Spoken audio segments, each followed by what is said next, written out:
Yang kedua, kenapa kita di saat nanti dikecer, kita harus menduduki mori yang di dalamnya ada mahar, ada uang, yang terkecil sampai yang terbesar. Nah, tujuan seorang Esa, kita harus mengakui bahwa tidak akan besar kecuali ada yang kecil.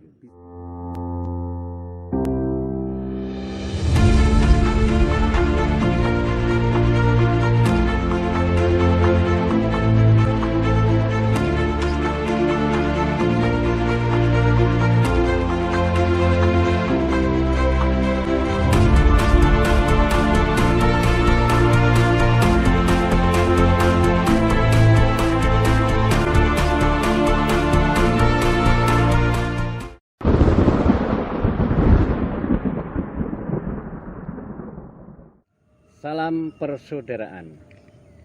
Berjumpa lagi dengan Sanggar Persaudaraan Setia Hati Mbah Sirot.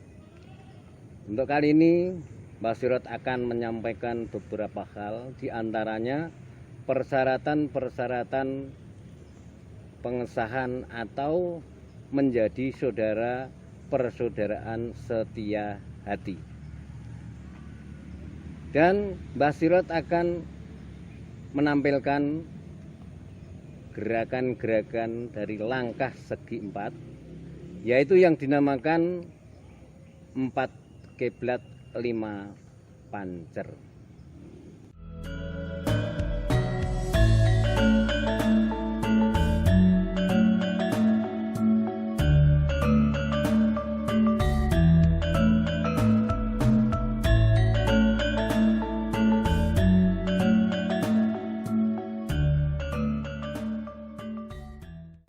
Saudara-saudara Esa yang berbahagia, punya adik-adikku semua, kali ini Mbah Sirot akan menjelaskan beberapa hal, diantaranya syarat-syarat menjadi saudara Esa, yaitu diantaranya membawa suluh yang pemurusnya dan pakai mori.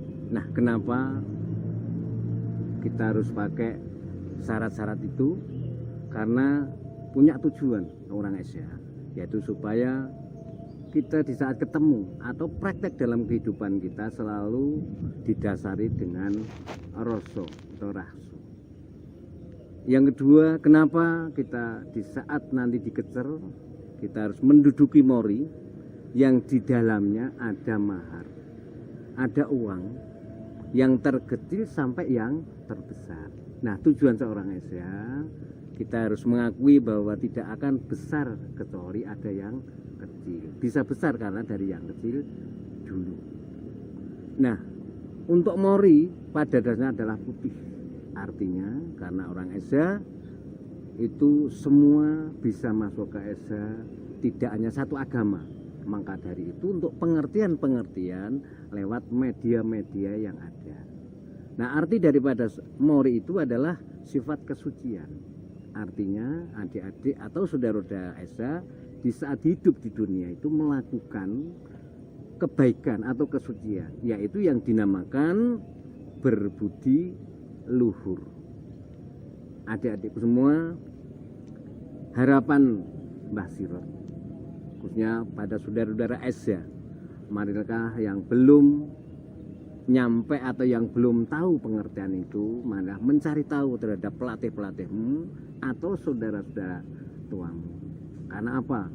Kalau kita tidak sampai selesai untuk latihan Esa, saya kira tidak akan mungkin bisa kita melakukan.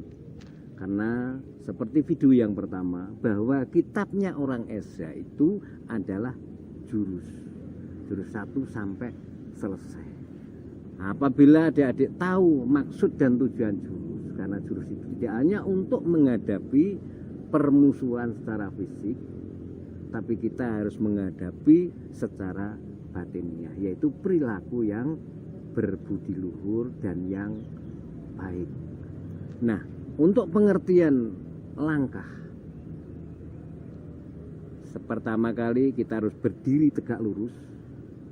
Ada yang mengatakan berdiri alif. Sebagai insan Esa harus mempunyai prinsip, mempunyai pendirian. Setelah kita punya prinsip, kita harus melangkah ke depan ke kiri dan ke kanan.